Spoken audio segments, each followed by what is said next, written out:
నాగర్ కర్నూలు మున్సిపాలిటీలో సర్వసభ్య సమావేశం రసాబసగా మారింది.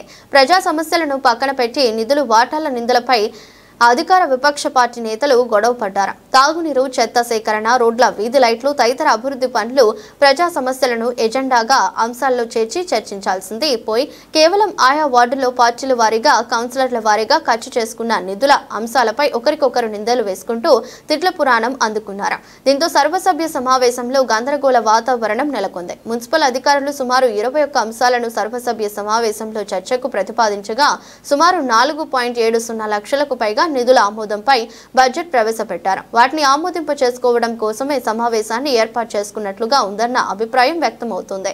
సుమారు 2.70 కోట్ల మిగులు నిధుల్లో వైకుంఠ రథం, 2 ట్రాక్టర్లు, 10 ఆటోల కొనుగోలు, నిధుల వాటాలు, పంపకాల కొరకు కూడా టేబుల్ ఎజెండా కింద ప్రతిపాదన పెట్టి వాటాలు పంచుకోవాలని సభ్యులు పట్టుబట్టినట్లు తెలుస్తోంది.